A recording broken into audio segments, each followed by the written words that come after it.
Zach, how do you how do you feel about the person behind me? It's cute. Yeah. Yeah. Yeah. It's a dude. He's a dude. Hello, everybody. Welcome to Uneducation Station. I am here today with Zachary. Your camera angle is off, but I can fix that in a second. Welcome to Uneducation. Did I say that already? Yeah. All right. Welcome. So, this stream show not sponsored by G Fuel, but we have G Fuel cups as per usual, and we're gonna talk about things. I think usually we'd have a little bit more preparation. You were asking me, hey, what do you want to talk about? I don't know, and then I just started it. So now I've thrown both of us into the water, and we have no choice. Into the water, and we have no choice but to swim. So Zach, you have fun while I fix your camera angle. Oh Jesus! You literally gave me nothing to work on. Good luck. I got a new camera recently. I indeedly did. I made a frivolous purchase.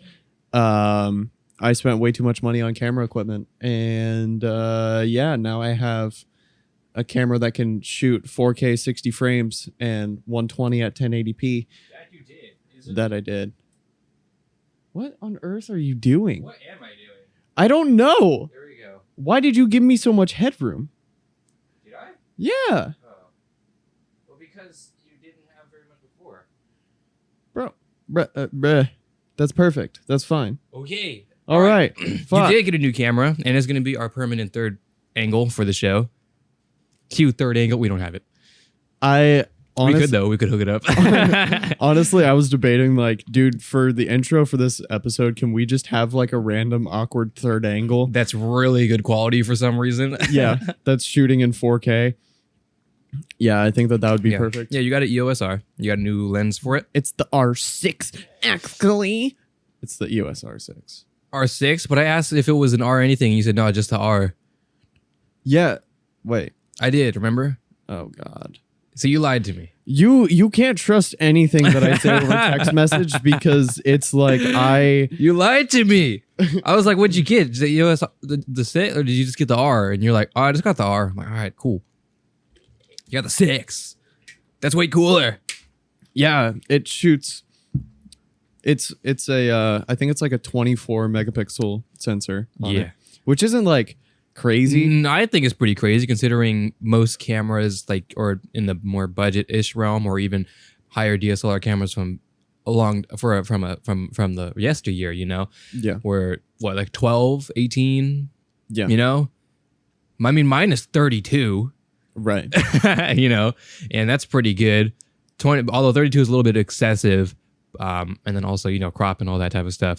But 32 is 32. 24 is 24. But dude, okay. Pretty good. I think the craziest thing, and actually, you know what? Fuck it, I'll show you. Oh my god! He's gonna do it. So the craziest thing is that this thing can shoot, I think it's like 20 frames per second stills, which is fucking gnarly. That's pretty gnarly. Okay, entertain the people. Hang on. Okay, got you. I think we do need to also explain a little bit about things before we get too camera jargony. I think, but I mean. Or we can just layman terms or a lot of the things that we have. But it's not terribly difficult, I think, to grasp as long as you understand a little bit about cameras. But if you don't, basically, Zach got a new camera. It's pretty cool. Megapixels, what did that mean? Just imagine sharpness. Bigger number means better. Not really, not usually, but for this case scenario, let's just say so.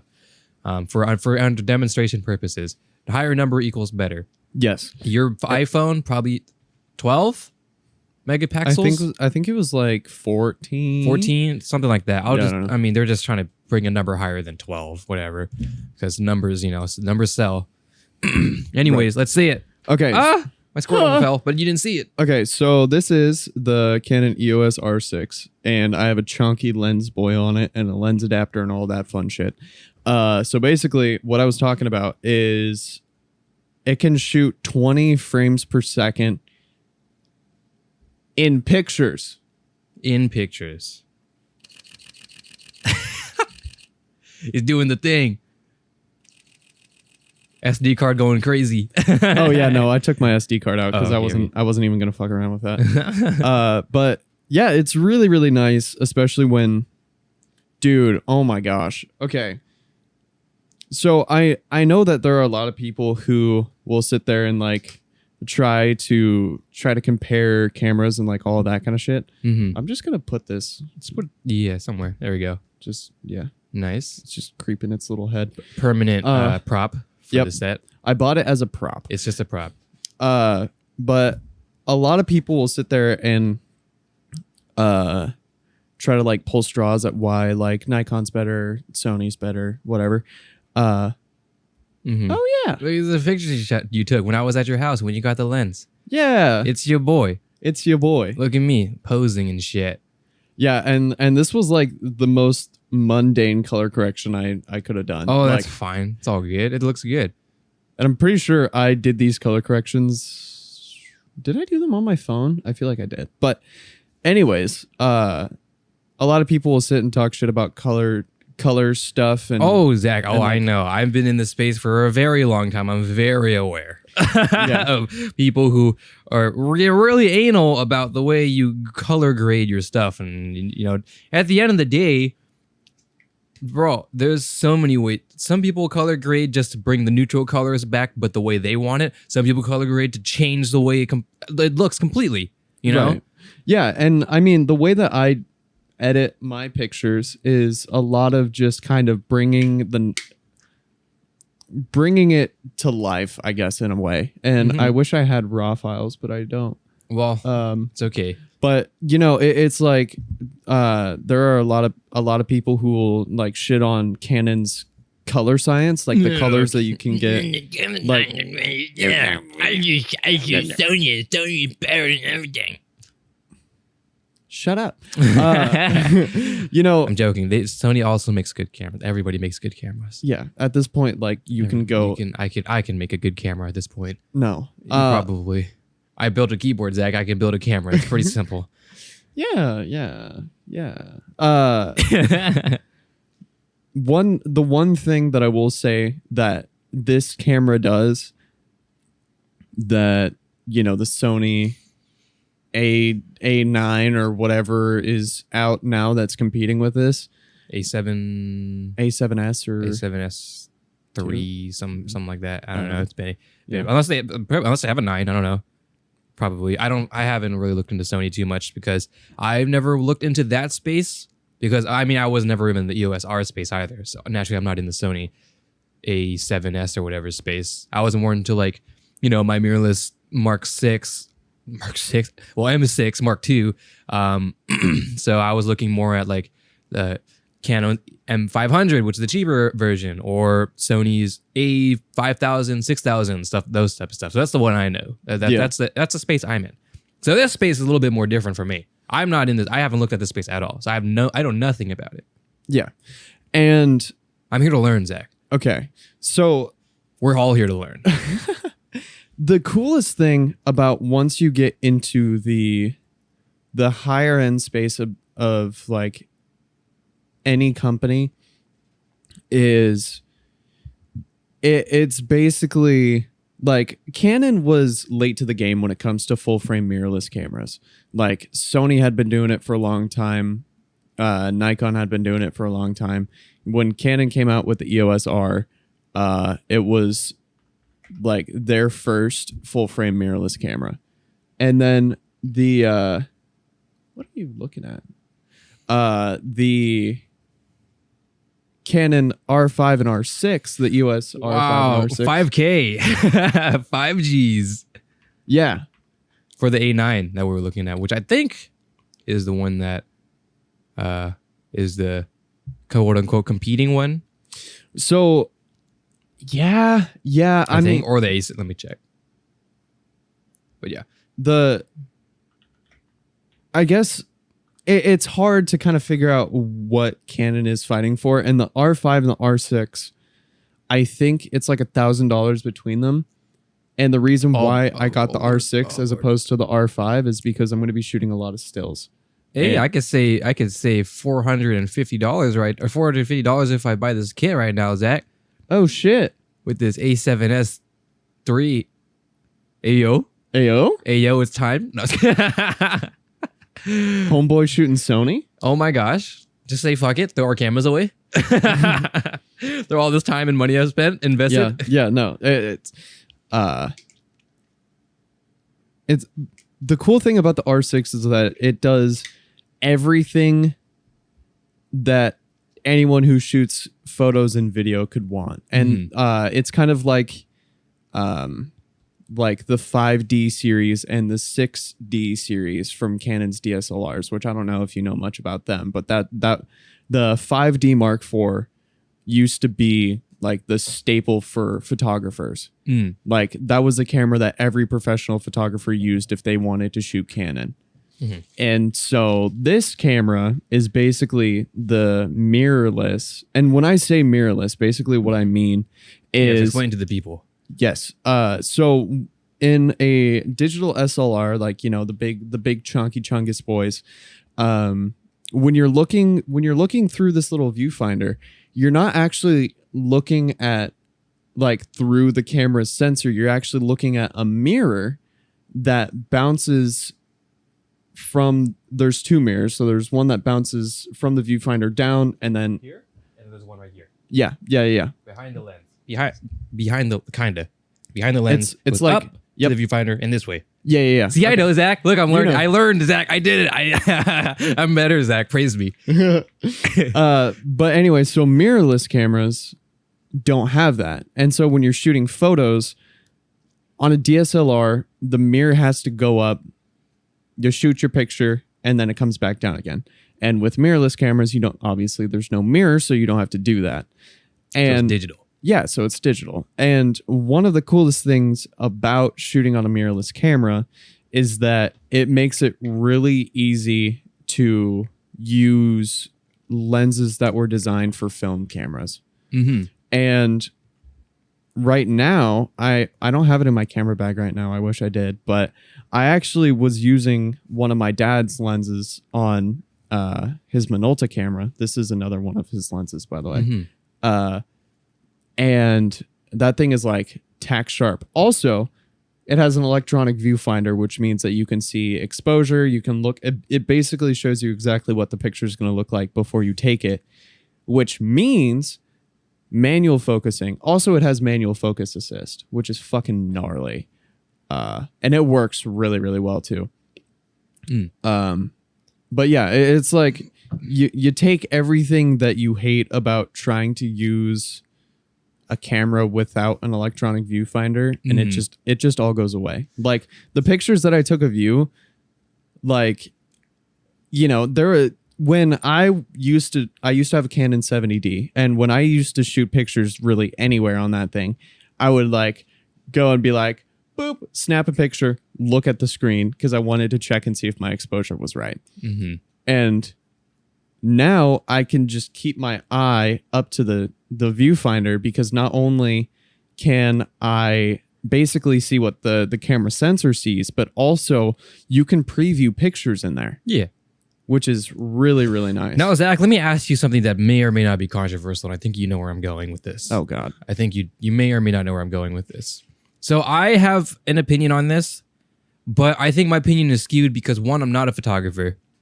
I'm not a long-time photographer. I don't know very much. I mean, I guess I've handled cameras in like high school and stuff, but I don't consider myself one who has, excuse me, really put myself in the shoes of photography or even videography for that matter, to really have a real stand on this. That'd be fair.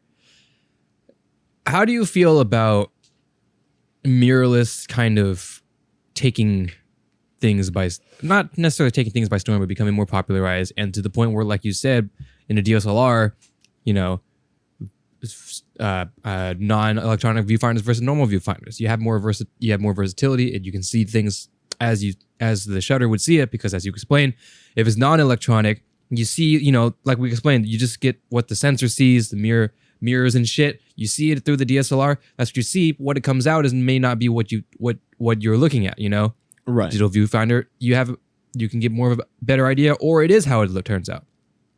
Some people don't even use a viewfinder. They just look at the screen, the digital screen, because it can do that. Right. You know? Yeah. How do you feel about the old method kind of not disappearing, but could potentially be disappearing just because we are moving up in technology. And what at some point, maybe your flip out screen will have so much resolution you won't even need a viewfinder. My camera doesn't even have a viewfinder. You tack it on. Although it's a different scenario for what I use mine for. Right. As a photographer, though, as someone who uses the viewfinder, how do you feel about a future where there might not be a viewfinder anymore? Well, I mean, it's hard because, you know, because you know what's going to happen. Yeah. Oh, yeah. I know it's going to happen. Tech is getting too good. Yeah, exactly. And I think to just kind of speak on the concept of analog viewfinders kind of disappearing, I think that has just kind of come with, like you said, the evolution of tech and all of that kind of stuff. The times, yeah.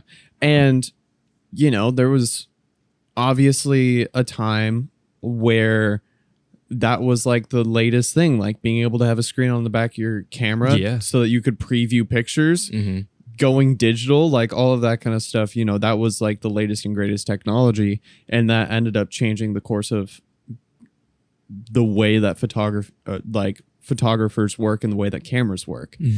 And so I think there's always going to be a viewfinder.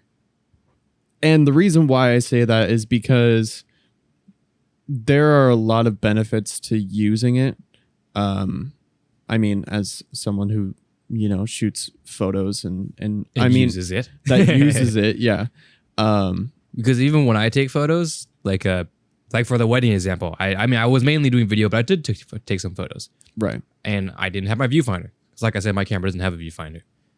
But even if I did, I wouldn't personally use it. But I don't know, because I never really religiously used it or got into that habit of using it. Right. So I wouldn't know. So I've just basically been grown from the ground up, just using my display. Right. But someone like you. Yeah. A guy like me. A guy like you. guy like Zach, who uses the viewfinder. Yeah. I mean, especially when you're shooting pictures, it adds a lot of stability to the pictures that you're taking, especially when you're at like a super far, like you're trying to shoot something that's really, really far away. Sure. It kind of adds that stability to make it so that, you know, you have your arms tucked in and all of that kind of stuff, and you're basically pressing it against your head. Yeah. And so I don't think that type of routine would end up going away, at least anytime soon. But the way that they've changed and evolved the viewfinders to be able to be so accurate to what the picture is going to look like at the end of the day, it's insane. And like, you know, I came from a camera that came out in 2013, you know, my Canon 70D. And it's actually kind of cool that we're talking about this, because I just posted a video about this. I don't know if you've seen it. Yeah. And you know, that camera ended up taking all of the best pictures I've ever taken. And I'm glad that I had that camera as opposed to something as powerful as this, because, and you know, I hate to kind of go back to a conversation that we've had many times, but for me, that moment when I realized like, okay, it's time to upgrade. That was almost like that leap of faith. Like, all right, it's time to take this shit serious. And for me, it was definitely really fascinating, because like when I first got into taking pictures and like shooting video and all of that kind of stuff, I would have never even dreamed of taking the pictures that I took on a camera that is now 8 years old, you know, and I got it in 2018 and it was 5 years old. Yeah. It was an old camera, but yeah. You know, that was one of those moments when I was looking back at a bunch of old footage, at a bunch of old pictures and all that kind of stuff, and looking at the stuff that I got. I was like, wow, that was a good choice, a good purchase. Are you going to my Instagram or some shit? I don't know. Oh no. Oh, okay. But yeah, it's definitely really, really fun to be able to. Can I even find you from like this? Zach PNW on YouTube. Hey. Anyways, proceed. Anyways, But yeah, once I got this camera, like that was kind of that moment when I realized that, holy shit. Oh, yeah. Oh yeah. Also, I accidentally upscaled all my footage to 4K. Nice. That's fine. But if you didn't know, there is a cheat in YouTube. Although it's not a cheat that I've tested. Be careful when you're hitting the numpad, by the way. Oh yeah, you're right. There is a bit of a cheat in YouTube that I have not confirmed yet, but it's more of like a placebo effect or a peace of mind thing. If you didn't know, the higher you scale up in resolution, the more bitrate you're allowed to have in YouTube. So if you're shooting 1080p anyways, and it's going to be 1080p, and you render in 4K, you get at more bitrate.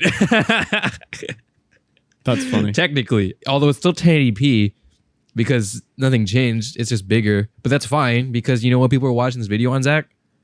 Their phones. Their phones. Yeah.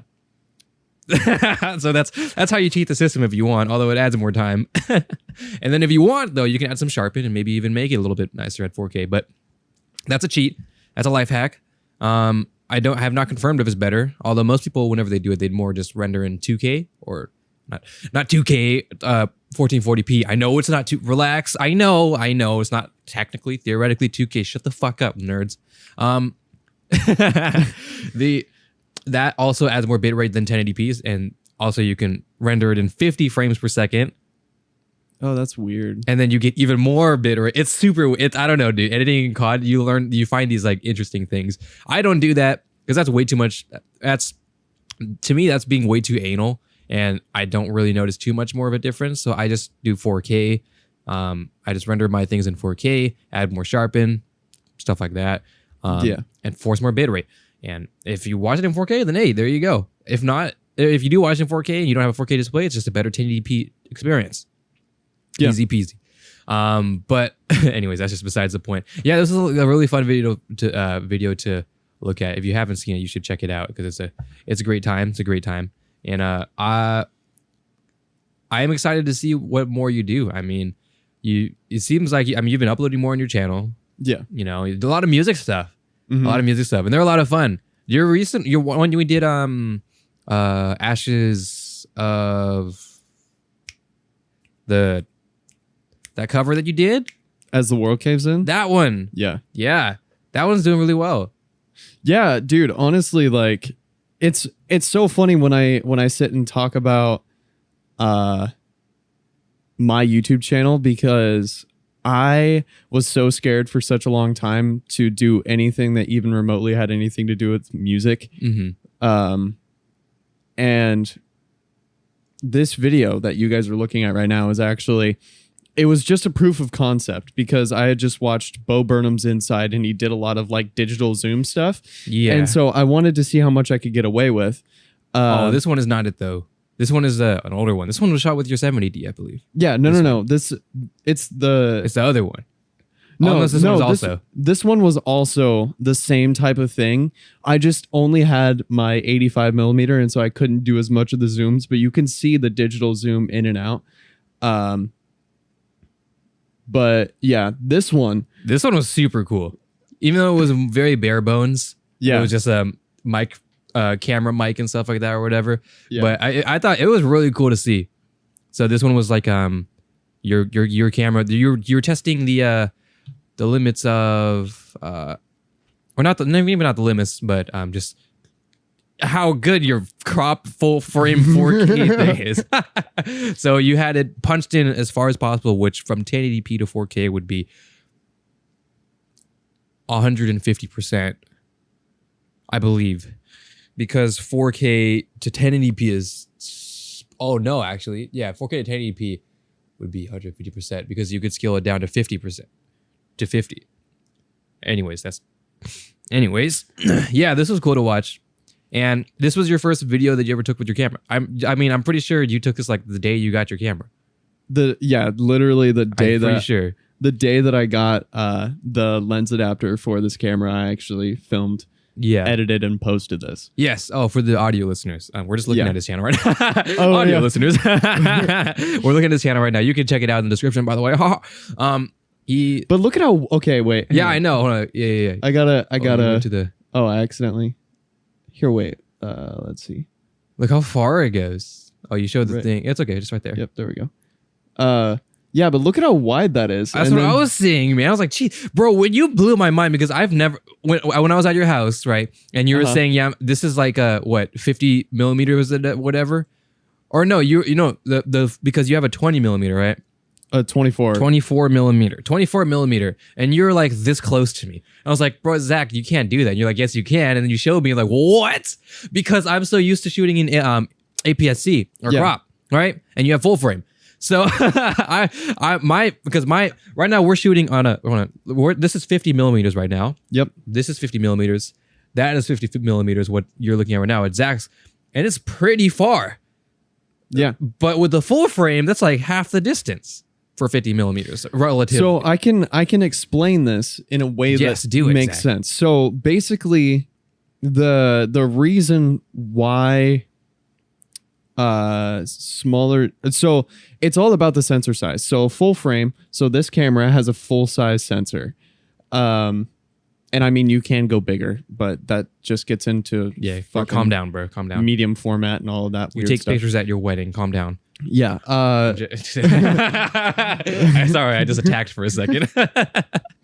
So anyway, so basically, since the sensor is smaller, it ends up cutting out basically like the edge of the frame, and it ends up bringing it in ever so slightly. Which For a means, crop sensor. For a crop sensor, yeah. And so there's a 1.6 times crop between full frame and APS-C, which is Which is what you're looking at right now. which is what you guys are looking at. So we're shooting at 50, like right now. Which Imagine is about, if it's full frame, it would be, wider because it's a bigger sensor. yeah, More light goes, Right. into the thing. Like that, exactly like that. Yeah. If you put your ear to it, you hear that. So that blew my mind because I knew there was like I understand the crop, but seeing it in person, I was like, "What? You blew my mind." dude. Because 24 millimeters, like my camera right now for my webcam, you can't see it; it's not on the screen. Look how far that is. That's 25 millimeters. Like what? That's crazy. Oh, Squirtle. Oh, it didn't even matter because my Watson kept it going. Anyways, yeah, that blew my mind. That was super Yeah. cool. Yeah. And like the first time I ever shot on full frame, it was like the pearly gates had opened. It was the craziest thing. And because the sensor is bigger, that means that it lets more light in. And also you have to be closer to the subject. And so that just makes it a bokeh-licious. Yeah, like, super harsh bokeh. It's great. yeah, it's amazing. And the types of stuff I've been able to get, even so the camera that I used, the first full frame camera that I'd ever used was a Canon 6D. Mm. And this camera came out in like 2011, I think. I think it was older than my 70D. And that thing got some of the best pictures I had ever taken at the time, just because it was full frame, just because I was able to shoot wide open. And when I say wide open, that just means that I can Your aperture is the widest that it can be. the lowest number, but the widest it can Yeah. be. Yes. Yeah, basically. And so then you get pictures like this, and this was shot at Yeah, this is like what 2.8, 2.8. 2.8, which is crazy to me because this looks more like 1.8, 1.4 with a crop sensor to me. Yeah. In my eyes. So that blew my mind. I was like, dude, this is so creamy. The background is so creamed out. That's crazy. And so when you told me that you got a 2.8, I was like, 2.8? Really? You sure you didn't want like 1.8? And I didn't really understand.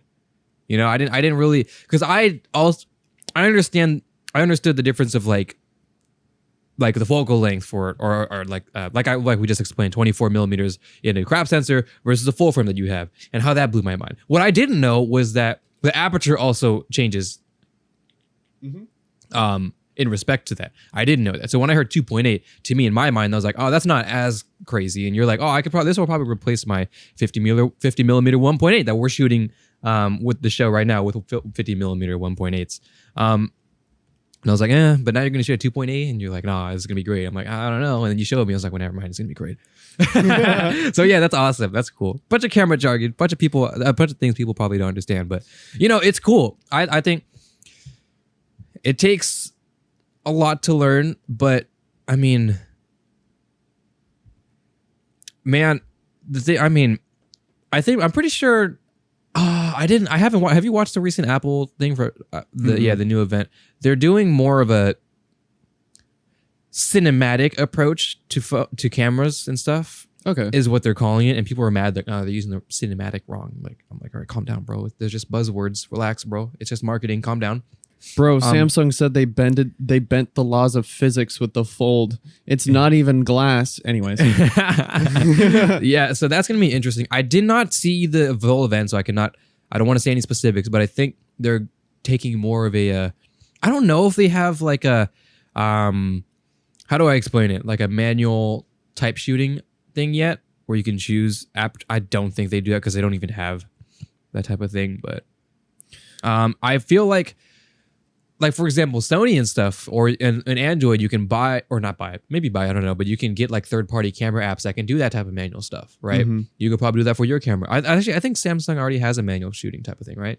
Yeah. So I mean, there's a lot of different stuff that you can Manual do. shooting meaning like changing your aperture, your shutter speed, and stuff like that for your smartphone camera. Yeah. But what I'm getting at is that's what most people know.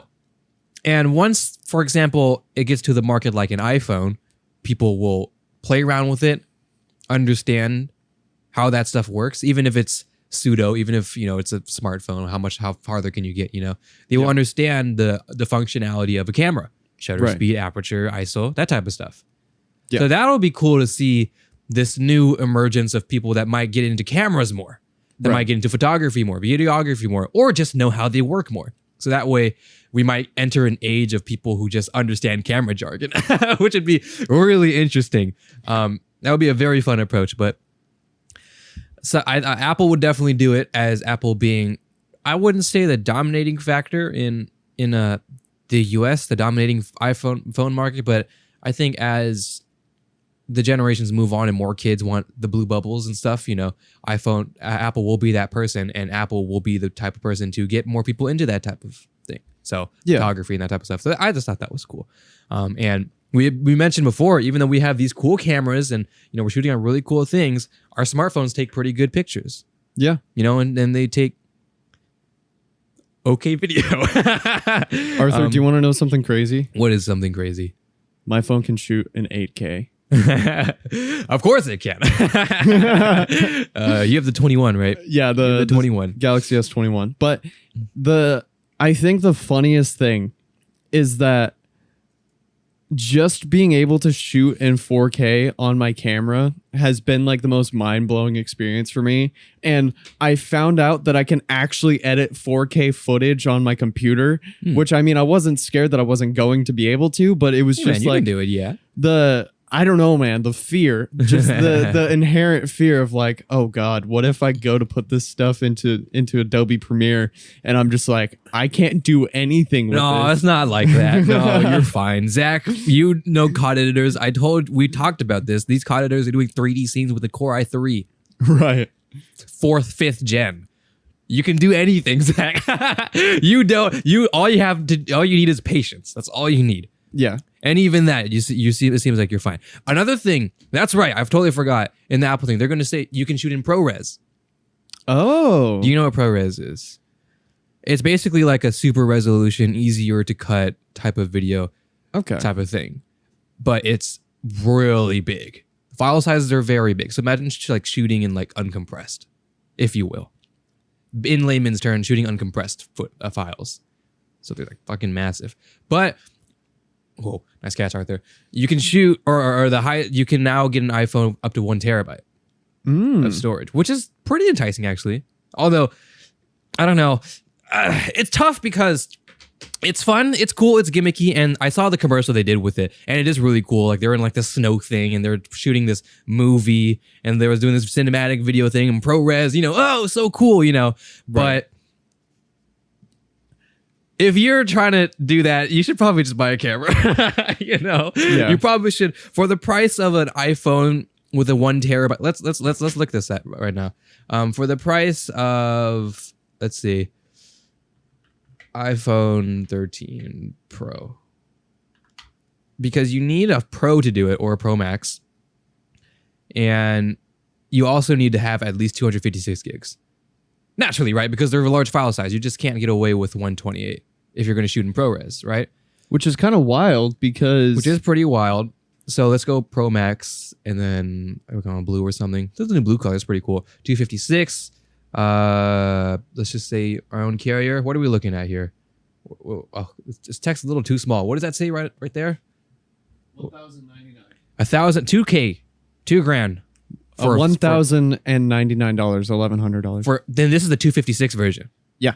And this is the Pro, not the Pro Max. This is the Pro. 1,999. You said 1,099. Oh, and 99. Okay, yeah. I thought you said 99. That's too crazy. For 256, right? Right. 256. If you're shooting in ProRes, is gonna eat pretty quick. So let's even say 512. Where does 512 bring me, Zach? My eyes are too closed. I cannot see it. $1,299. $1,299. You know what you can get for $1,299, Zach? That camera and lens. Yep. This camera and this lens for like $200 less. Yeah. You know? Actually, probably that camera and not this lens, but A similar lens. A similar lens. We were looking at a Rokinon lenses. You know, they were pretty cheapish, you know? Dude, okay. So, something I will say that I'm super hyped about. What are you hyped about? So, I'm so excited. This is this great. lens. I've never seen this energy from him. This lens is not Canon. Mm-hmm. This is a Tamron 24-70 f2.8 for the people who care. If you don't know what that means, he just basically cursed at you in a different language. Basically, I cursed at you in photographer. And this lens, I did a bunch of research on it, is tack sharp, meaning like it takes crispy clean pictures and video. It has image stabilization. It has a whole bunch of the things that you would need for a lens like this. This lens cost me about $550, right? The Canon equivalent, actually, I want to look Yeah, this I want to up. say $550 sounds like a lot for someone who doesn't really understand, but when lenses end up being like $1,000, $2,000, $550 is pretty good. I will say, I have to say. But when you're in the market for cameras, typically your lens is going to be more expensive than your body. It's kind of how it goes. Yeah. So, let's see. Here we go. Live reading $18.99 for a similar lens. for a similar lens from Canon. 24 to 70 millimeter 2.8. Yeah. Yep. That's wild. But what I'm trying to get at here, Zach, is these shots we're getting right now are going to be way better than this iPhone 13 Pro that you think you're going to be taking cinematic videos on Right. with ProRes that you spent almost $2,000 on. And there's a very good reason for that too. And the reason is because the size of the sensor in the camera is inherently larger. Mhm. And when you're dealing with larger sensors, that means more information can be given to the camera, and you can just get a lot more detail, a lot more background separation, all of that kind of stuff. You know? And so One terabyte brings you to 1,500 Jesus. for a phone. This is the Pro, not the Pro Max. For a Pro. Oh, that's for the Pro. This is for the Pro, not the Pro Max. Bro, Do we dude. want to look at the... All right, let's look at the Pro Max. There we go. 19? Does that say 19? Where we go? $15.99. $15.99. Another $100 for $1,600 to shoot what? Professional... No, you're not. You're not. They're just buzzwords, you know. They're marketing. They're ways to sell you. And it's... To be fair, it's cool. It's a lot of software stuff. Right. You know, enhancing and stuff like that. And that stuff is cool, just in of itself, you know? Right. Like the reason why our phones are able to take really nice photos, even with these tiny sensors, you know, is because of software enhancement. Yeah. And that's fine, because how else are they going to do it, right? Yeah. And if anything, it just shows like how really sick software enhancement can do. I mean, we've seen Google Pixel photos, you know? Right. They're really good. But as you can see from what you're looking at, I mean, I'm not even shooting in the. I'm shooting in 2.8 right now. You know, I can go to 1.8, 1.4 if I really fucking cared. Like we're right now, I've spent just as much as I can on a phone right now. If you want to shoot like movie, film production, that type of stuff, you're not going to get. You'll get closer with this camera, which isn't a cinema camera for the most part, but you'll get farther than this than you will with this iPhone 13 Pro Max, you know? But I'm going to get the Pro. I'm going to upgrade from my 11 to a 13 Pro. I'm going to do it the same way you did with your S21, just through my carrier instead of just buying it new, because I think I'll probably just be better off that way. Trade this 11 in for a 13 Pro, you know, so I can get it for less. My reason is because of it's going to have 120 hertz. Yeah. And also it's going to be a fucking terabyte of storage. I'm not gonna do a terabyte of storage. No, I'm not that fucking crazy. Who a terabyte of storage on your phone? What do you save? Don't answer that. Yeah, I don't want to know. I don't want to know either. So but, okay, yeah, okay. Oh, you're okay. Math time. So learning time. I'm sorry, I'm tangenting away from like I had to look something up, and by the time I had it's okay. It's Zach Sensei. Say you spit your knowledge. So this is nope. That way. There we go. So this is a sensor chart, basically from the smallest sensor that you could find to full frame, which is what this guy is. And you can see. Yeah, you can see the silhouette of these people. You can kind of see how much you can capture with the mountain and all. Yeah. So basically, it's just just 24 millimeters. I think that's what it says. Yeah. It was designed for film. Mm-hmm. And so this is basically just kind of what you would be able to see in a picture with that sensor size. Yes. This is where we're at right now. aps-c right here. This is where we're at. 24 millimeters. Is that what it says? Well, I think this is all 20. It says aps-c Canon EFS 1.6 times crop. 1.6 times crop. Yeah. aps-c, but this is all 24 millimeters. Yeah. This is what we're shooting at right now. Or no, we're not. We're at 50. But this is what we'd be looking at. And then this is full frame version of 24 millimeter. Yeah. So yeah, that's and the crazy thing is that you think like you sit and think, oh, 1.6 times crop, that's not that bad. But then you look at it and it's like, holy shit. And it was really funny because I have an aps-c camera and a full frame now. Mm-hmm. Because I still have my 70D and I haven't really done anything with it yet. And so I was sitting there trying to figure out kind of what the full frame equivalents were for the focal lengths that I was shooting at. And 24 millimeters is more so like 35. Yes. Yeah. And 50 is closer to 80 and 80 is closer to 120. Yeah. Yeah. And so, the different applications for it, like, if you're shooting something that's super fucking far away and you're at 300 millimeters, then, you would want something that would be able to punch in a little bit more. And, it's not, when you're talking about taking good pictures, it's not all about like, oh, bokeh, background separation. Yeah. There are a lot of different things that you can use to take really good pictures. And especially when you're shooting on aps-c, and especially when you're shooting something that's really far away and you're punched in super far, it's something called, it's not necessarily bokeh, it's called compression, where the background basically compresses behind the subject and it just absolutely blows it away. And it's really, really cool. Like I have a bunch of examples of it on my phone, but I don't know if I'd be able to show the people at home of pictures that I've taken that have just like crazy compression, background separation. And so, when you're shooting on like wildlife and you're shooting on a 600 millimeter lens, you're not going to necessarily need to worry about. This is just JPEG compression. Okay, whatever. Yeah. Wrong compression. It's okay. But yeah, I get what you mean. It's just like, you can get away with a lot more depending on what you're shooting. Well, here's what I'm saying, Zach. These people, I mean, you get a telephoto lens with your Pro and your Pro Max, like you sure, but telephoto. Well, it is telephoto in the sense that it is a more punched in type thing rather than digital zoom. It's not. No, it's not a digital zoom though. Yeah, I know. Which, although, you know, that's already better than having that and then having digital zoom, having a more pungent thing. But you can achieve that. Like if that's a lot of people, they're like, oh, I buy like a smartphone for photography.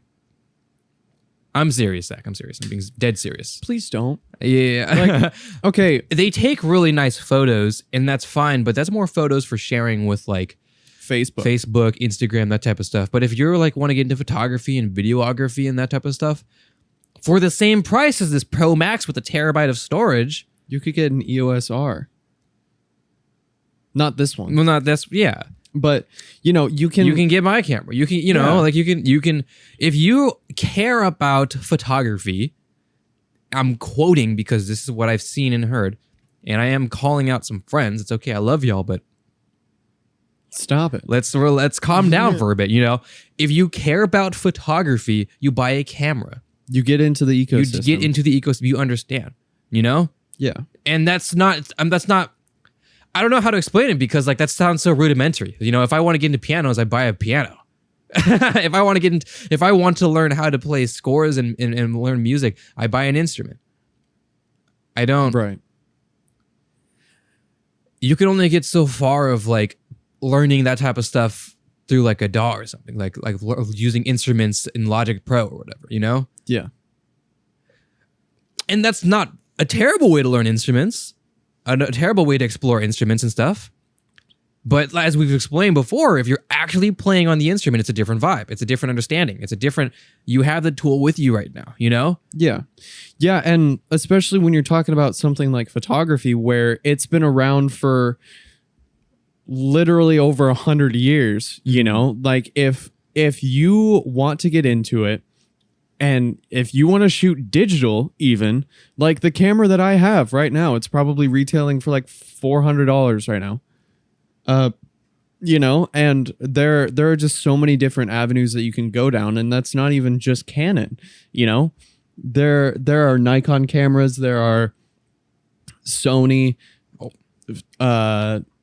Lumix, you know, Fujifilm. Like, you know, it's like this is the camera I was going to get before I got my Mark II, my M6, which is the M50, which a lot of people in my YouTube space, if you cared about cameras, know that this is like the king of budget cameras. Yeah. If you want to get into YouTube vlogging, YouTube vlogging stuff, this is the camera you get. This is the best entry level camera that you can get. It's $650. You could probably find it for $650 with a lens and probably the whole kit too. You know, right. You probably find it for like $550 or something like that too. If you're looking probably in the used market or something, $500 or so. Yeah. And this is the camera, and you will get much farther than if you were using your phone, you know? Yeah. And I'm saying this, you need to, let me explain again. I'm getting the 13 Pro. I'm not hating on it. You know what I mean? I'm going to buy it. Right? But you need to understand where you're getting into. Remember when I said, okay, this is like a weird way to connect it, but because it's kind of a different argument, but it's just in the same field when we're talking about like why people are spending so much money on a Shure SM7B, that type of stuff, audio interface and that type of stuff. This is basically the complete opposite argument of that. Not complete.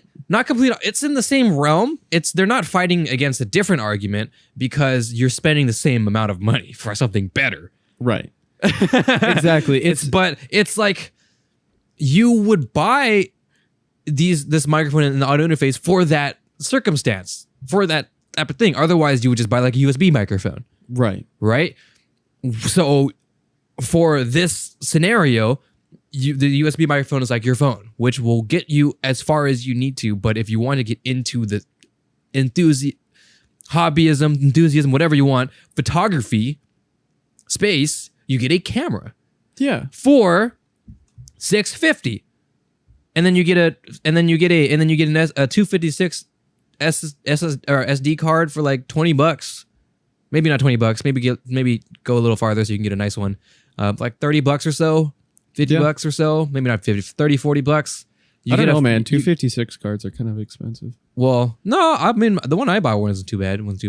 Although you get UHC like UHS like 1 or whatever, you know, and that'll take you as far as you need to. Yeah. But you know, you get a 14 to, I think, what is it, 15 to 45 or something like that? I think it's a The kit? 16 to 55. 16 to 55 for the kit lens. Yeah. You know? That's not bad. For new 650? You want to start your YouTube channel? You know? Yeah. Yeah, and honestly, like here's the craziest part for me. Oh god. Oh, yep. Is that you can get so much further with higher end stuff from longer ago, you know? Mhm. Like I bought my 70D for $500. It was used and I probably ended up taking upwards of or at least 10,000 pictures on that camera. And it still has life in it. Like I was talking to my girlfriend about her taking my camera and learning how to shoot photos on it.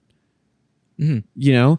And I think that is the greatest thing. And back when this camera first came out, this is the camera that, you know, Casey Neistat was using. He bought like 6 of them because he just broke them. But, you know, like this was the cutting edge. This was the first camera to ever have dual pixel autofocus. There we go. Dual pixel autofocus. Yeah. I wasn't even looking at that. The first camera, I clicked it before you even said it. I knew where you were going with that. the first camera to have dual pixel AF, which is one of the best autofocus systems that you can find in a camera right now.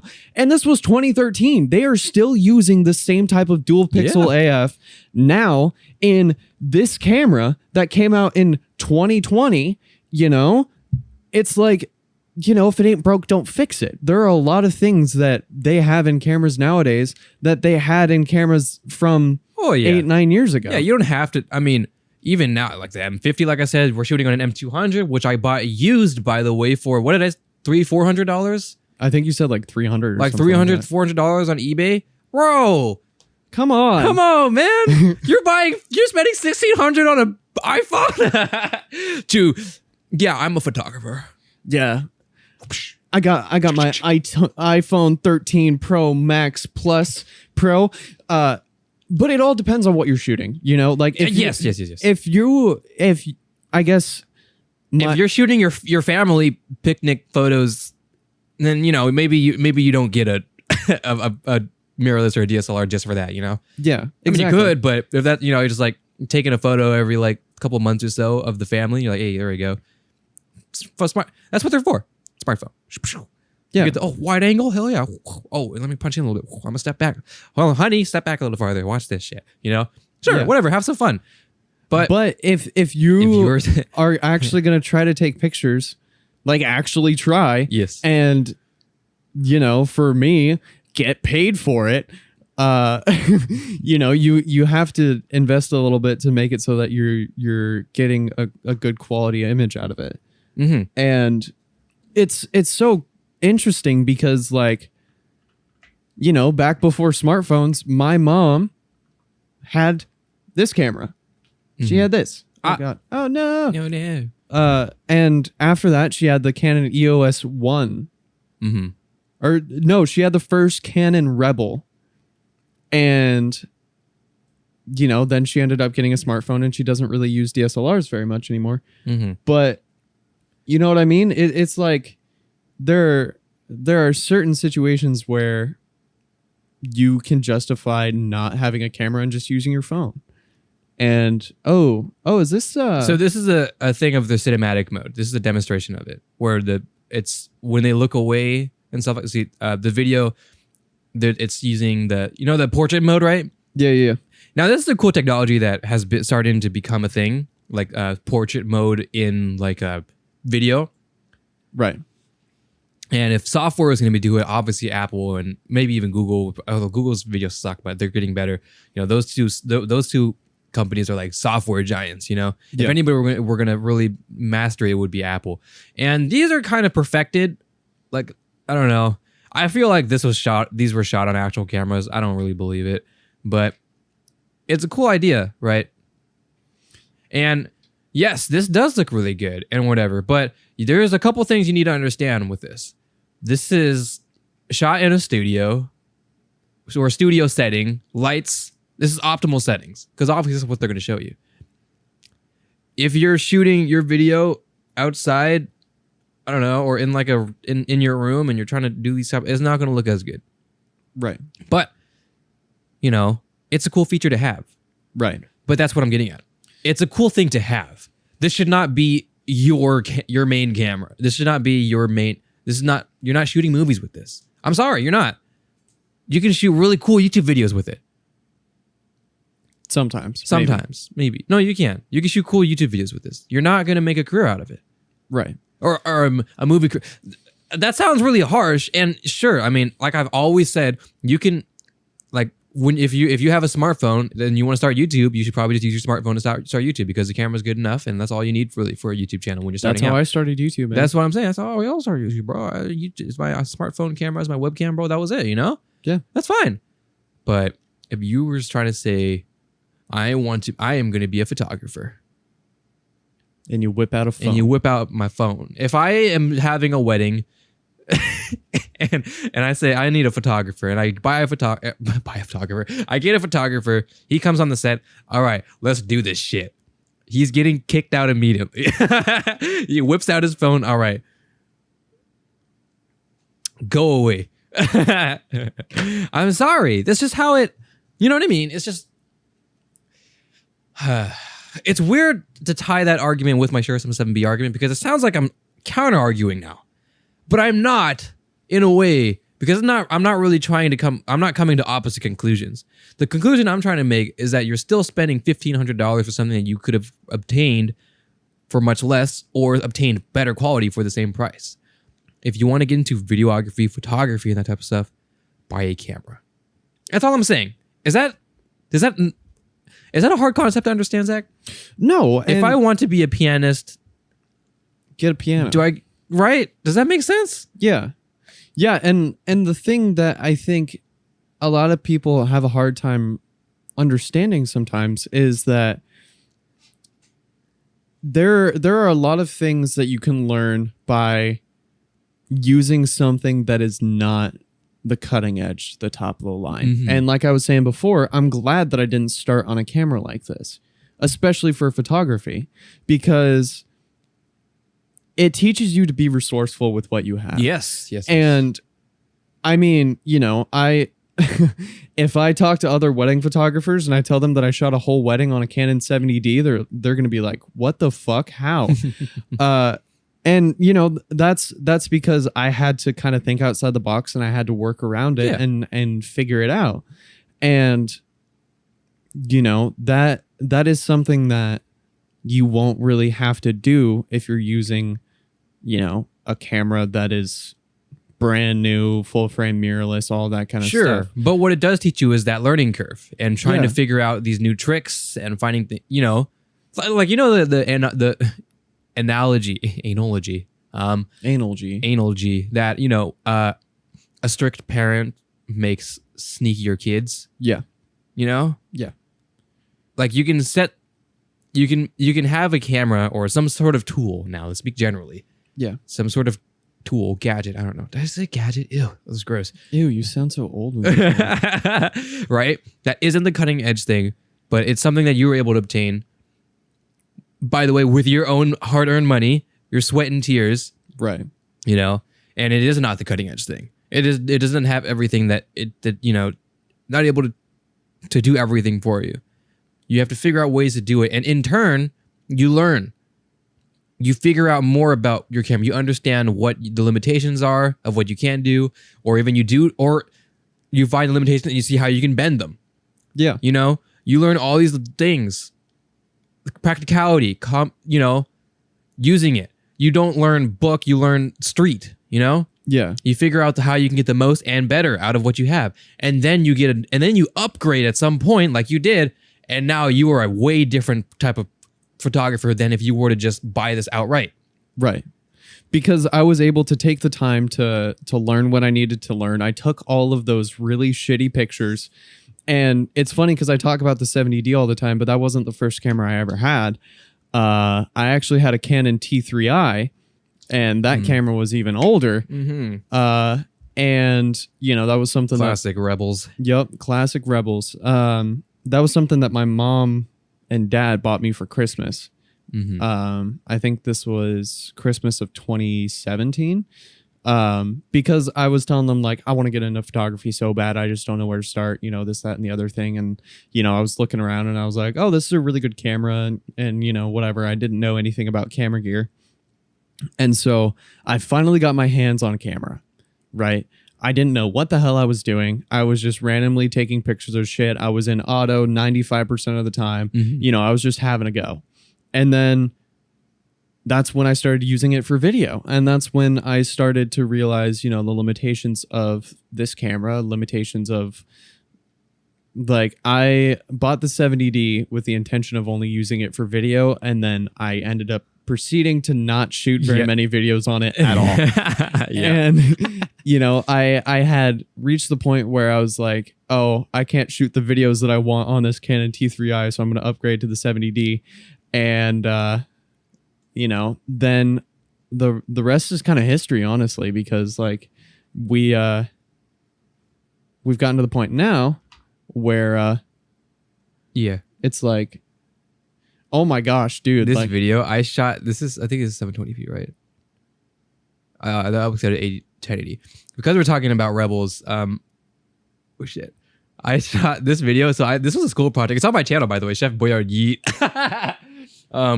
This was for a calculus project because, oh shit, bro. Okay, that's really annoying. I shot this with a Rebel, a T6, I think.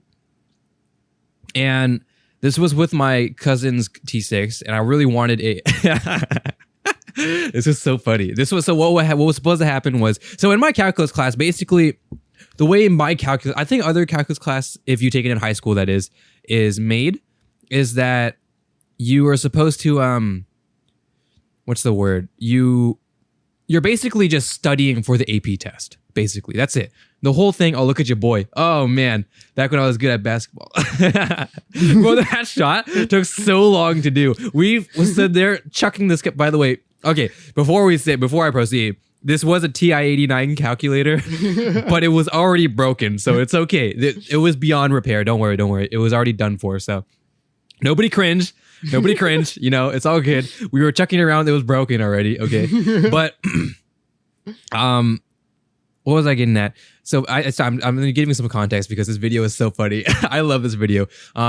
Basically in calculus, in AP calculus, you're just like preparing for this AP test. That's all it is. That's the final, basically. We didn't have there might be a final, but it's really just the AP test that matters, because that's where you get the college credit for the actual AP class, So, that's basically, dude, we chucked it a fucking cross.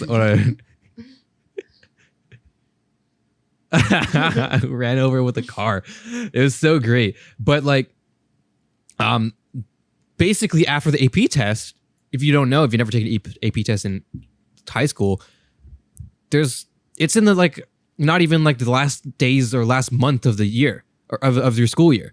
So we had like 2 months left. So basically the AP test was our final, and then we just fucked around for like the last 2 months is how our class is. Is how calculus, which was awesome because I mean we're sweating our ass off. It's calculus, Fuck calculus. Oh, whatever. I mean, it is what it is. But a lot of hard work. Finally take the AP test, and then we just get to chill. And we just did fun projects like this. So it was a lot of fun, and this was the project that we did. And we shot this on a T6. Yeah. Looks pretty good. With the kit lens. I mean, there's a lot of limitations, but you know what I mean? Okay, I'm sorry. I just love the shot of it just like flailing in the air. Well, I gotta say, when you have something just broken or whatever, and it's a sub like a relatively expensive thing, and you just get to yeet it across the way, it's a lot of fun. I know what you're getting. You're grabbing my thing. Where is it? I don't know where it is. I'm pretty sure I threw it, so I don't know where it's at. Oh, you have it. Yes, my 2200G. Here, why don't you pass it to me? Yeah. My my 2200G that I love. It's a lot of fun to just have expensive things. Anyways, the point I'm trying to get at, I'm sorry, I'll get to the point now. The point I'm trying to get at is this was shot on a T6, 720p video, but this looks pretty good for what it is because there is a lot more to videography than just what camera you use. Yeah. There's composition, framing, lighting, editing, Right. Well, you might not be an editor, you know, because there's two different fields, but a videographer should know how to edit for the most part. Yeah. Because you should. The reason why I say that is because, yes, if you're a videographer and you only shoot, I mean, cameramen's obviously for video aren't just going to make the video afterwards. But it's good to understand how the post-production would go when you're shooting. Yeah. So you can get that frame, you can get that idea. This is something, you just can't shoot something like this with a phone. You can't. I'm sorry, you just can't. You can shoot it, but it wouldn't look the same way because there is a distinct type of look that you get with a camera, no matter how old, no matter how junky it might be.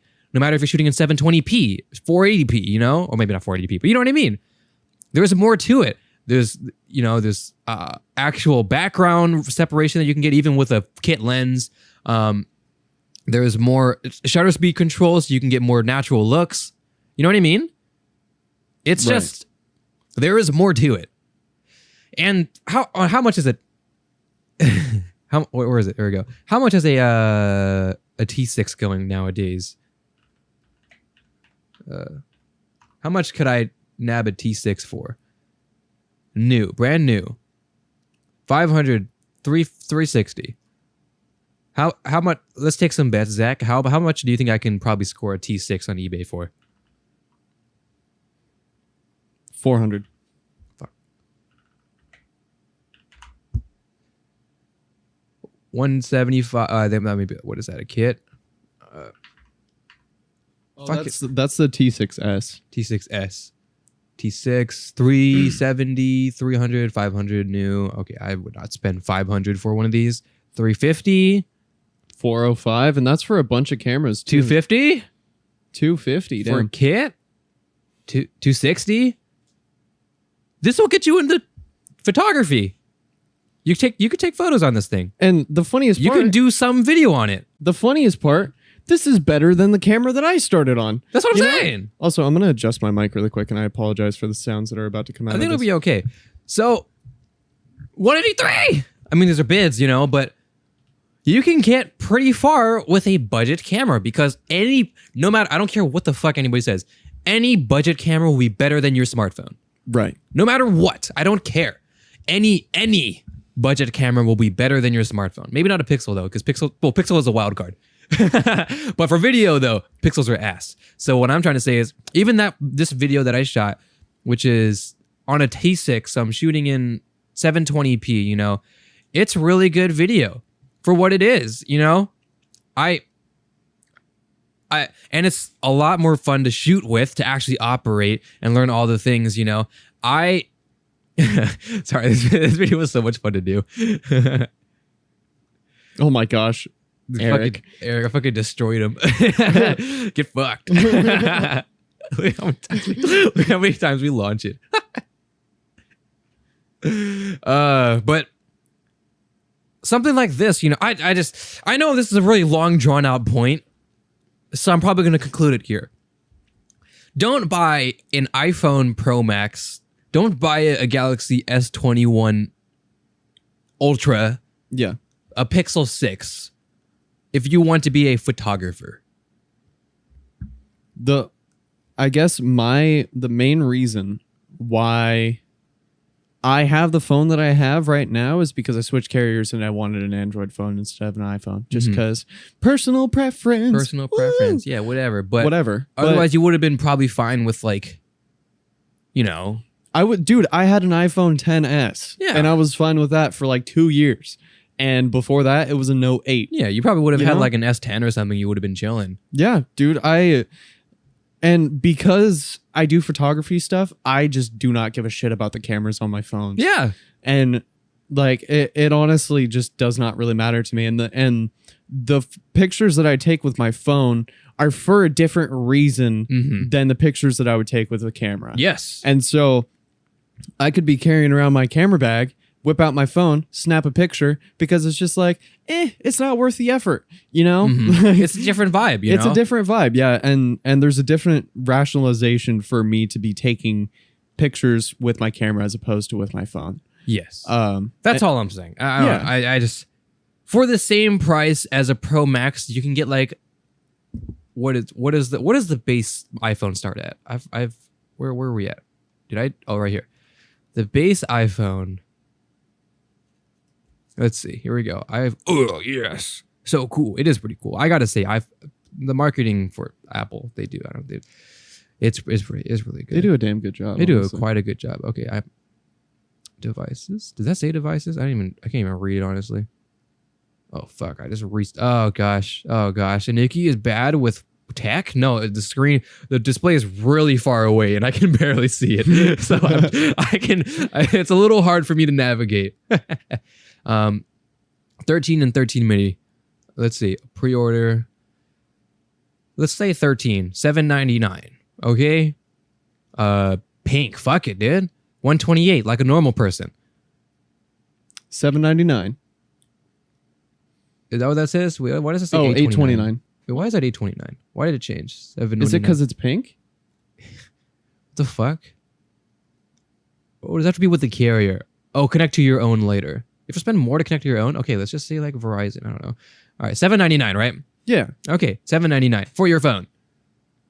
And then you buy a camera for the same price of if you were to get a Pro Max. Yeah. And then you buy an M50, or you buy an M50, or you buy an M200 that you're looking at right now for Zach's angle. Yeah. And a lens.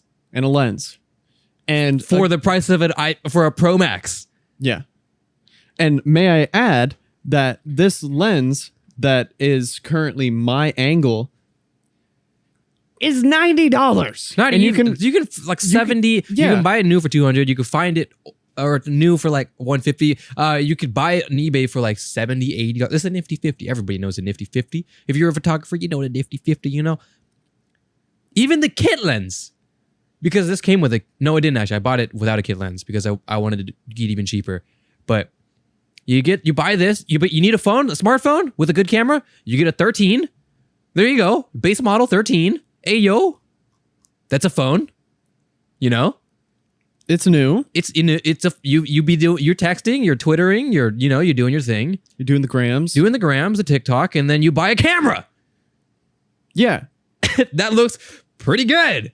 You know? Dude, okay, here's the funniest part is that, we were sitting there joking around like, oh yeah, this is going to be all fine and dandy and hanky dory, but when we first set up this part of the set, like when we first set up this iteration of the set, we were both absolutely losing our minds over how my angle of the set looked. Oh yeah, like I still to this day I was so jealous. Look how my set when we just changed. No, let me find the episode. But when we changed the way our set looked, it was very much. How do I say it? I guess I could just go over here. Let me find it real quick. I think it's gonna be episode 11, right?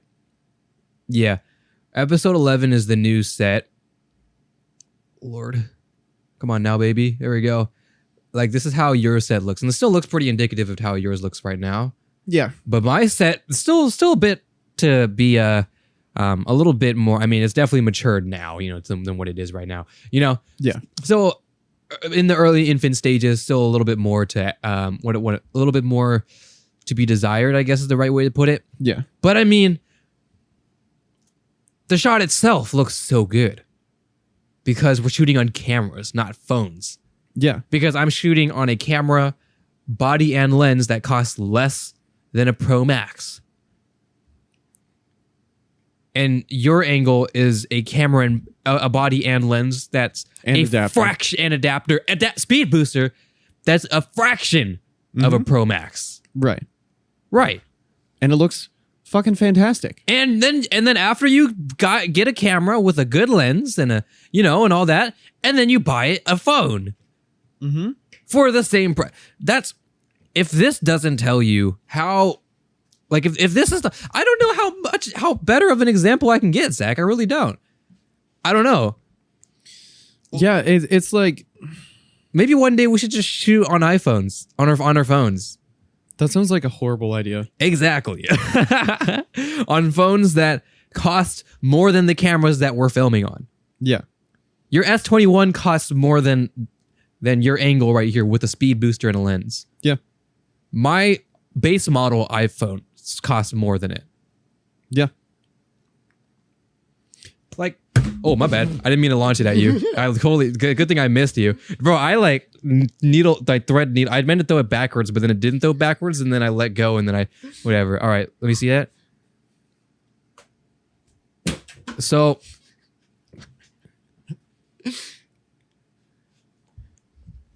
What? How? You know what I mean? I don't know. Does that make sense, Zach?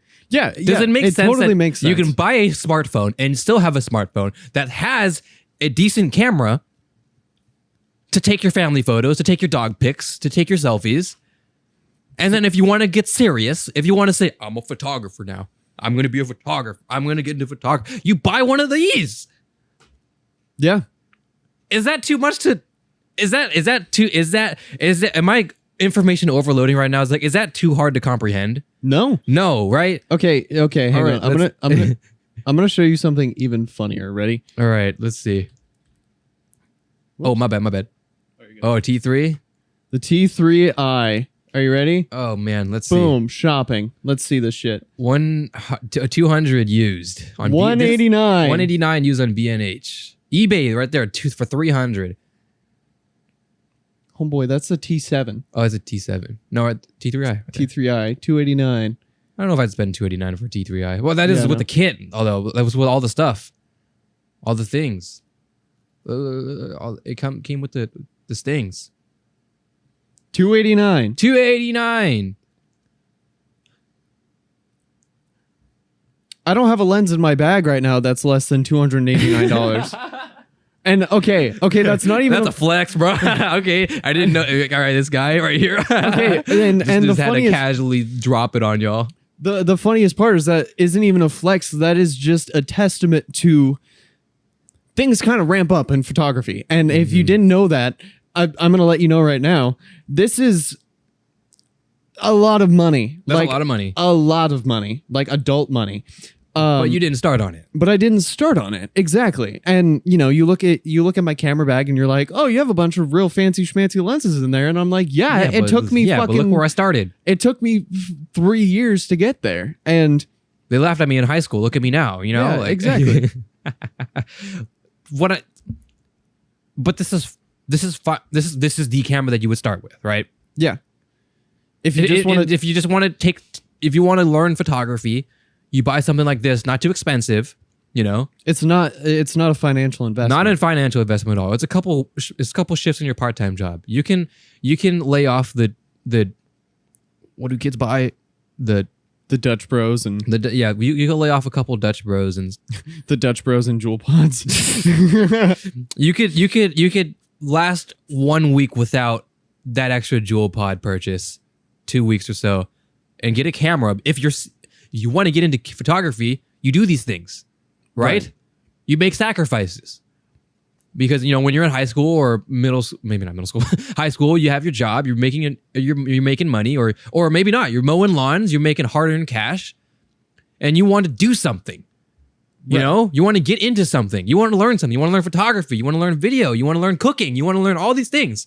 You make sacrifices because things cost money. That's how the world works, right? Mm-hmm. So you need to spend money to do things. You want to learn music. You want to learn piano. You want to buy a guitar. You want to buy a ukulele. You want to buy a piano. Did I say piano already? You want to get into hobbyism. Something, that's always piqued your interest. And now you have some sort of cash flow. And maybe it might not be that much. And that's fine because that's just how it works. You work jobs and you don't get that much money. But it's hard-earned money, and you have to allocate certain things. If you want to buy something you really want, you have to stomach like, oh gosh, okay, I can't really buy this. I have to probably lay off this or whatever for the month or for the week or whatever. You make sure you can do that. If you can do that, go for it. Arthur, I still do that now. You still do that now As an adult. Camera right there. Also, I'm realizing that you haven't even had a chance to hold this camera. I have not. It's really heavy. Let me give it to me. All right. Here we go. Oh, it's not that bad. It is heavier, a little chunkier. Oh my gosh, photographer. Look at me, Zach. Okay, ready? All right. I'm in the wedding. Imagine me, I'm in the wedding right now, right? Yeah. You see this guy? Yeah. Yeah, I'm spending money. I threw my phone. Let me see your phone. All right. Don't throw mine. Oh yeah, look at this guy. I'd pay money for this guy, right? Yeah. All right. No, but I totally get what you're I'm saying. a photographer, Zach. I totally get what you're I saying. take my though. photography serious, Zach. Don't laugh at me. That's an S21. It's got Is it- 3 cameras on that bad boy.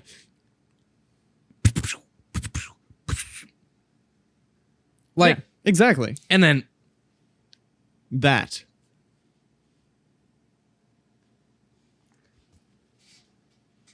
Exactly. Yeah.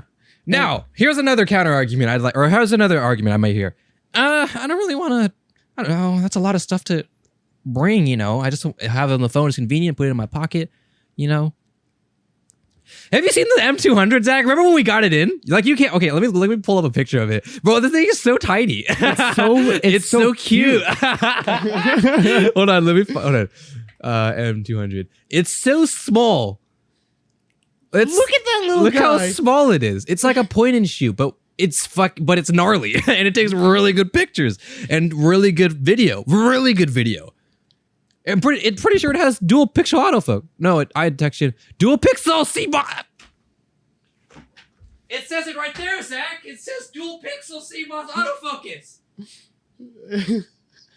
Do you know how much I spent on this? Like $300. You could buy it new for $500.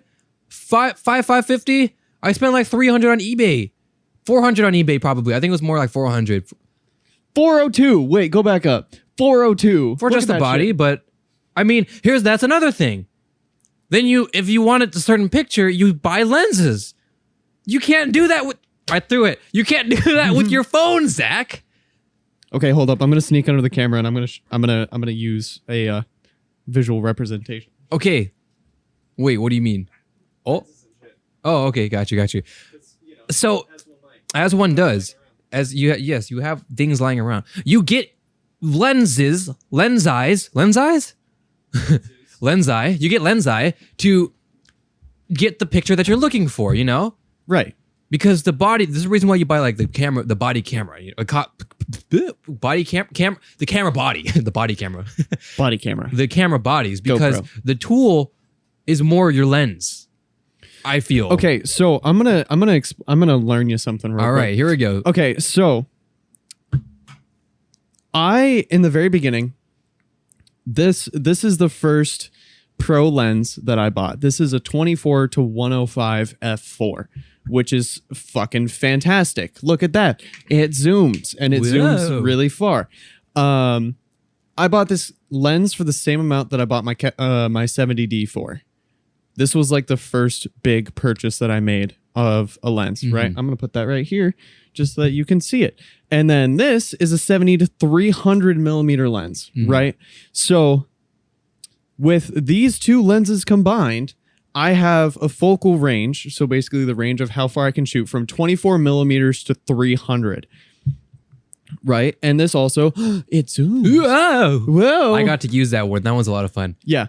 And so you can get away with having a shitty camera body like I did if you have some really, really good lenses and you know how good this lens Yes, is. I use it. It's beautiful. The autofocus in this lens is just instantaneous. It's fucking amazing.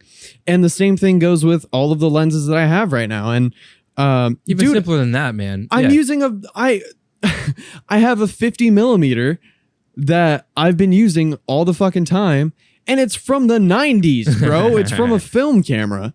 And so it's like quality glass. Like, Good thing that was empty. I'm sorry, Shuvi. I'm gonna put you back. So here, I'll give you another example. So this lens, right? What even is this? I don't even remember. Oh, it's an 80 to 200, right? So this Zoom guy, boy. it's a zoom boy, but it's a manual focus zoom boy, and it's an f4.5. This lens has some really, really good glass in it, and you can see, whoa, look at that. That looks trippy. But it's all about the glass, man. And like, I'm going to bring it even more simpler, because I'm going to bring right now, you're showing all these things, and what you're showing right now is not necessarily, what you're showing isn't the price argument that I'm trying to make. What you're showing is versatility of getting the most out of your body, even if you have a $300, $400 camera yeah, body. you can get really cool things.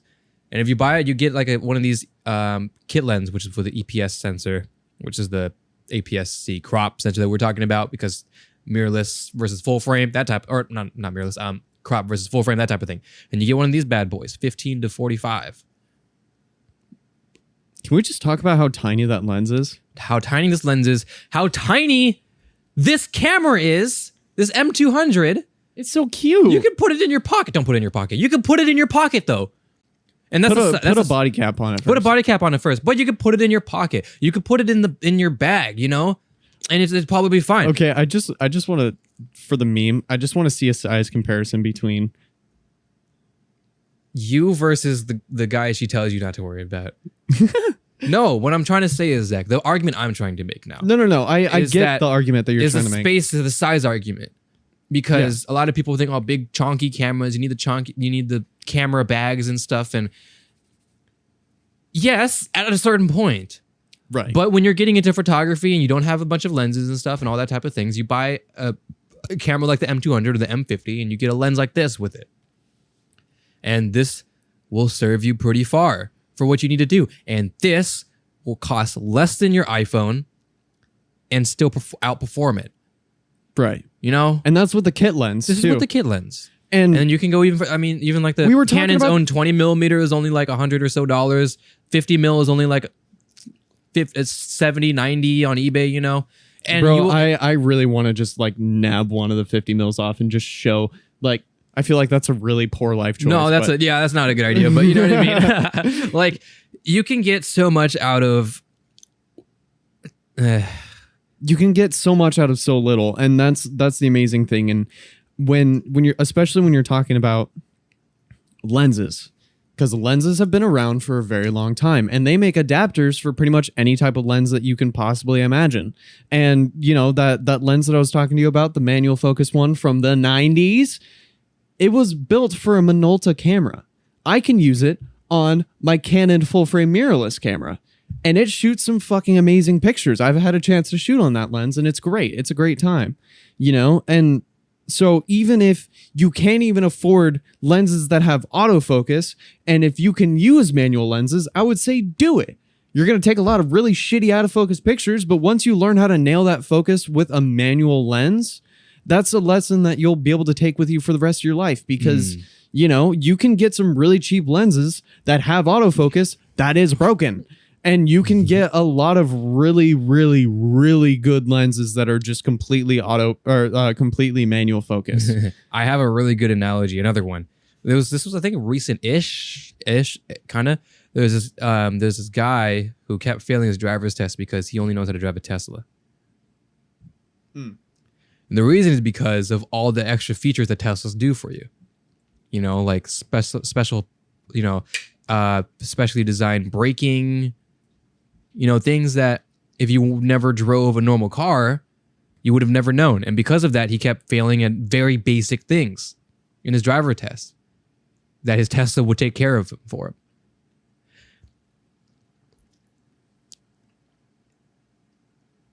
You know what I mean?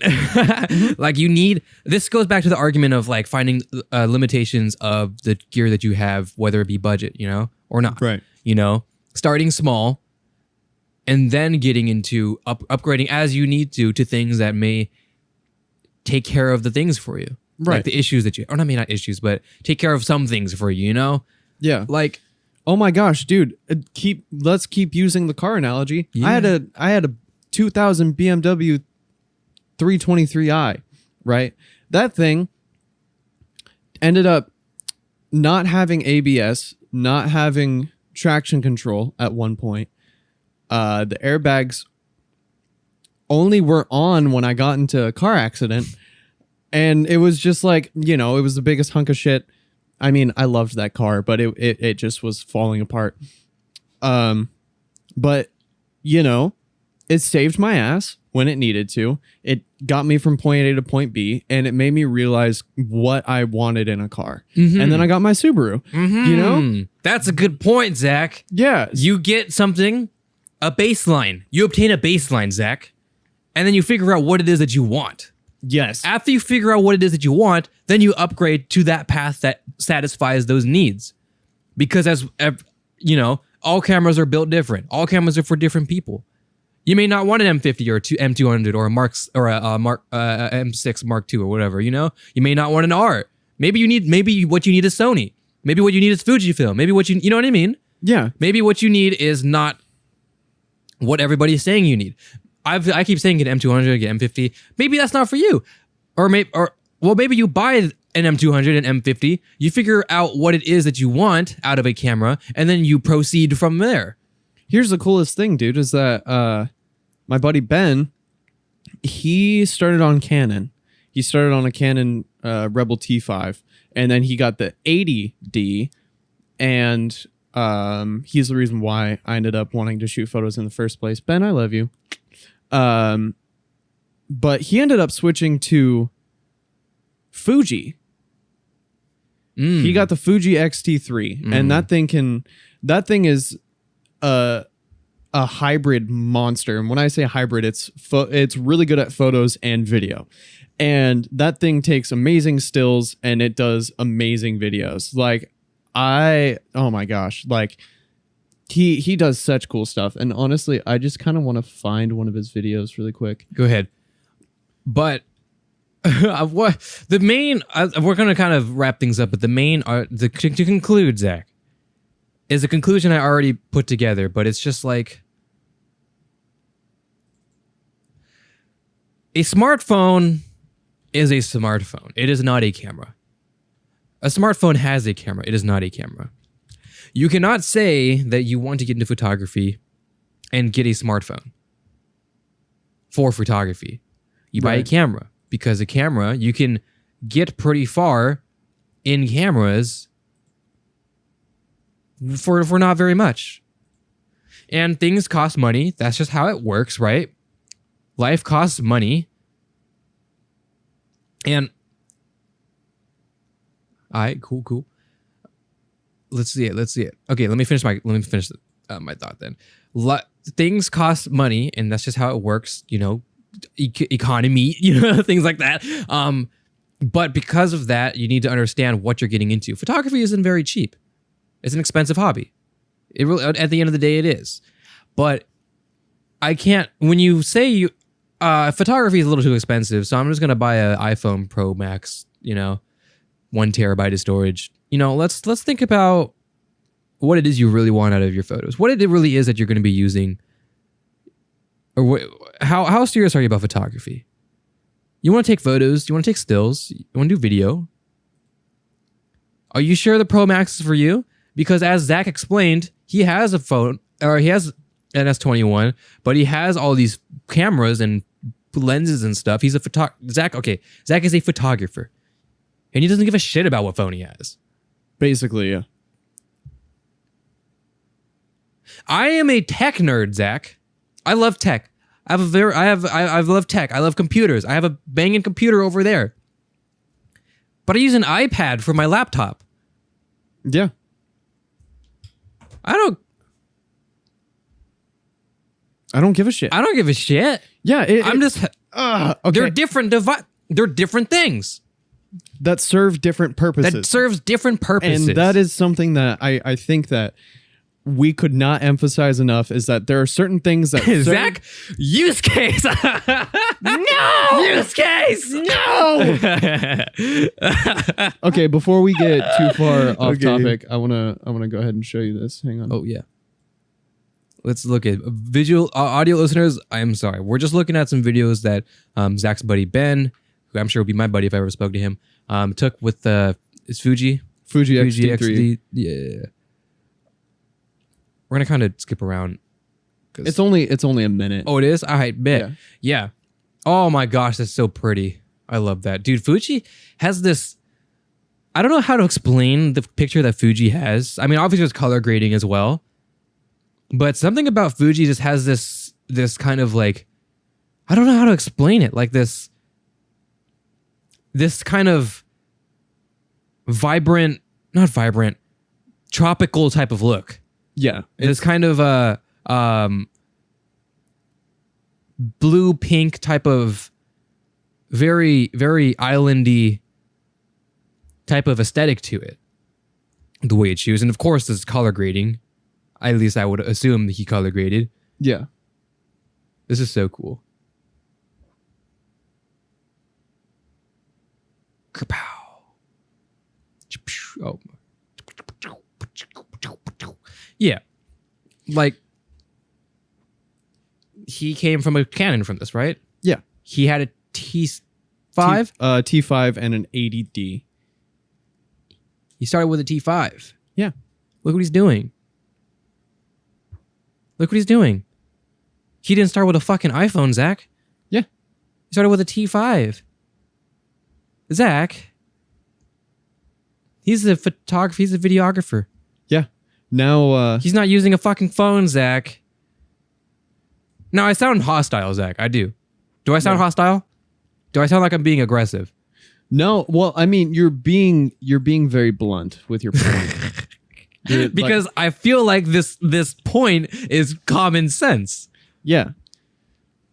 Okay, do you want to know the coolest thing? Wait. Is that Ben shot 4 weddings for video. He shot video for 4 weddings this summer. That's cool. And he told me he bought, I think he's either bought or buying a 50 mil 1.2. And Juicy. it's literally going to get paid off by 1 wedding. Wow. And that tells you just like the money that's in it. And you know, like I can sit and speak praises about Ben until basically the day I die, because I feel like he's the main reason why I'm doing what I'm doing now, especially with photography.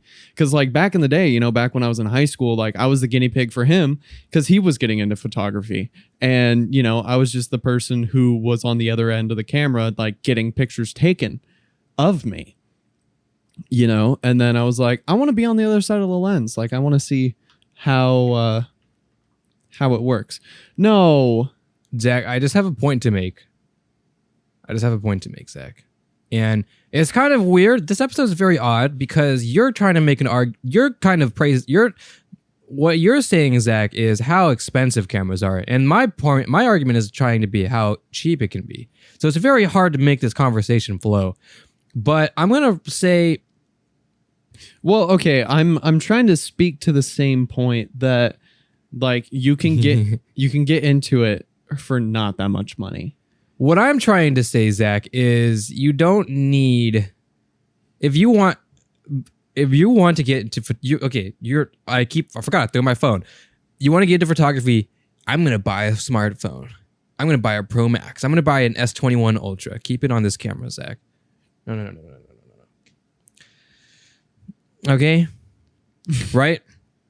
You're not buying a camera. You're buying a smartphone that has a camera. Right. I'm going to build a computer. I'm going to buy a Swiss Army knife that happens to have a screwdriver. I love that that's the metaphor that you use. Just buy a screwdriver. Just buy a screwdriver, Zach. These are cool. And if anything, everybody should have a Swiss Army knife that may or may not happen to have a screwdriver. I have one at home. But that shouldn't be your tool. Yeah. That shouldn't be the tool that you use for everything. Although it's cool, it's more of a utility. I love that this is the video that you pulled up to prove this point. I don't know how to make it any more obvious, Zach, to someone who doesn't understand. iPhone Pro Max is cool. I think it's pretty cool. It's a very cool device. Smartphones are cool devices, Zach. We've already explained this. Smartphones are cool. They have cameras. They take way better photos than they used to. That's awesome. Software is cool. Technology is cool, Zach. Smartphones aren't cameras, Zach. Smartphones have cameras. They have cameras. Yeah. They're not cameras. They have cameras. They're pretty decent cameras. I don't like the aggressive eye contact that you're giving me right now. Because I need to be assertive, Zach. Yeah, but Because my point seems so obvious. you're speaking But to me and I why- agree with you, Arthur. But okay, where's my camera? Why are you buying? Okay, sorry. I'm sorry. I'm done. I am done with my argument because I sound so obvious. It sounds so blatant that this is the case. Like I just I've been yelling this entire time, Zach. I need you to know. yell. Like, why would you spend fucking $1,300 on a phone and be like, I'm a photographer? I'm a photographer. and Photography is my passion. and then spend $700 on a camera and probably 2 lenses. Like literally the second lens I ever bought was a 55 to 250 and that beast was like $200. That thing got me so far. And it's just like if there's Thank anyone, you. This is what I was looking for. If This there's- entire time. This is the Zach that I was trying to pull out this entire episode for almost 2 hours. This is what the Zach I've been trying to pull out. Good. okay, so Go, Zach. Go. Unleash the beast. okay, The so fire in your heart. if there's anyone out there who is just like, yeah, I'm gonna go do a portrait shoot on my fucking iPhone 12 Pro Max Plus X. Like, I just want to grab him by the fucking shoulders and just shake him and be like, "You're an idiot!" Like, why? That was a very passive aggressive threat. I love that. Like, why do you insist on sitting there and acting like you can use this? Oh, this phone has like a 20 megapixel camera, but this camera only has a 24 megapixel sensor. Like, what's the difference? Well, you see, your phone is sitting there trying to replicate what this thing fucking does. Like, dude, you know, it's like there are so many things that your phone has been sitting and trying to replicate for years. Ever since smartphone cameras were more than like 3 megapixels, they have been sitting there trying to make it so that this camera can take pictures like this camera, but it's not the same. Like, fuck, man. He threw it. No. Oh my god! Like, it just gets me so heated. This is what I was looking for this entire time. This is all I wanted. This entire episode for 2 hours almost. I've been trying to draw this Zach out. Thank you. Oh my god! It's just like it just, you know. Again, let's bring it. Let's bring it back. Let me reiterate. Yes. All right. Now that the anger is gone, now that you vented, now you've gotten all the passion out. Now let's bring it back down. So now we're not just a bunch of angry boomers. Yes. So basically, during that tirade while I was screaming, I was sitting there talking about how. I love how calm I am now. Just serene now. Yeah. After my venting. After I just got the rage out a little bit. Cameras in phones have spent a long time trying to replicate the types of different looks that you can get with an actual camera, and that's why you have like the portrait mode and all that kind of stuff, because you know you can't inherently get that background separation or that bokeh or anything like that through the hardware of the camera, and so they have to do it in software. And so yes, you can take some really good pictures on phones, you can take some good portraits on phones, but it's never going to look the same as natural organic bokeh that you can get from a camera. And I think that that's the main thing that just kind of bothers me, and that's why I was sitting here cursing and screaming, is because, you know, I, as a photographer, and keep in mind I get paid to shoot photos, and I mean, I'm not like a professional photographer by any means, but like, you know, I have gotten paid to shoot pictures for people. And the reason why they pay me and they don't just have homeboy Uncle Jim with a freaking iPhone 12 Pro Max is because it looks different. Not necessarily because it looks better or worse, but because it looks different.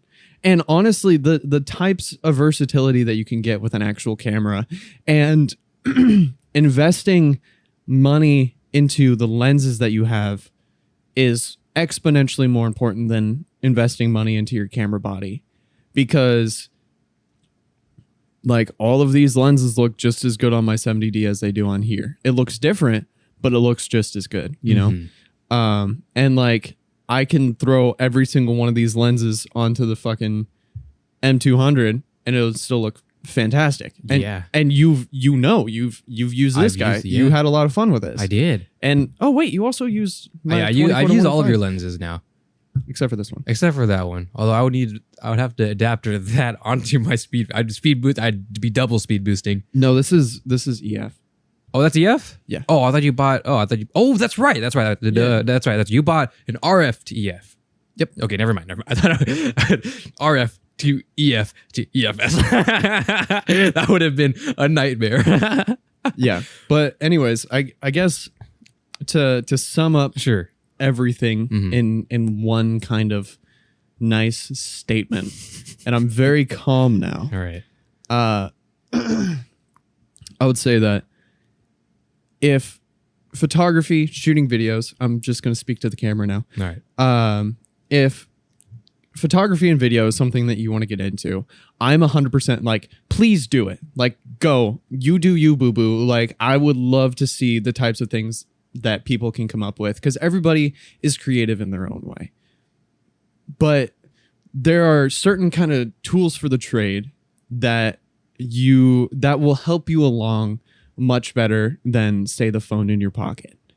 And so, this isn't like, this entire conversation hasn't been us trying to convince you like, get a camera.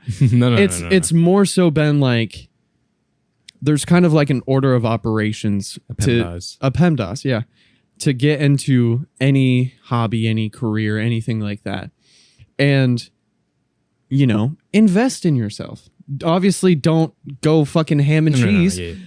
but, and invest a couple $100 into something that will be able to get you going and be able to get you started into something that I honestly think is a lot of fun and I enjoyed a lot. And like, you were over at my house not too long ago, like when I got this lens, and I was like, can I shoot some pictures of you? Oh, and you're bro, like, yeah, we're having a time. yeah, we were having a grand old time.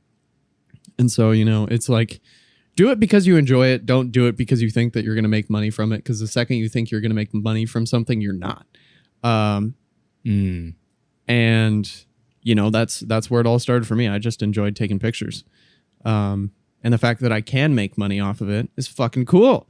And the fact that a bunch of opportunities have opened up because of photography for me, that's just another one of those things that's just so cool. And so, yeah, you never really know what the future holds. And so just do what you love and love what you do. Yeah. And yeah, I think that's all I got for that. I think that's all. I think that's all right. So a super omega summary. Here's the Cliff Notes summary of this entire thing. The summary of the summary. The summary of the summary. Don't buy an iPhone Pro Max if you want to get serious in photography. Yeah. Don't buy a phone that has nice cameras if you want to actually don't buy something that has a pictures. nice camera. Buy a nice camera. Yeah. That's all. That's all, folks. Thank you, everybody, for listening. a little bit around everywhere, but I'm glad we were able to reach a conclusion of some sort. Everything stems from hobbyism, so enjoy your hobbies. They cost money, but that's okay. Figure it out, and you'll find it out. Yeah. And these type of hobbies they can be skills that last you a lifetime, or they can just be something that helps you escape from things that may not be as shiny, in your life. Yeah. So indulge yourself, treat yourself, Yeah. have some fun in life. What did And- Drake say one time, Zach? I don't know. He said YOLO. Jesus.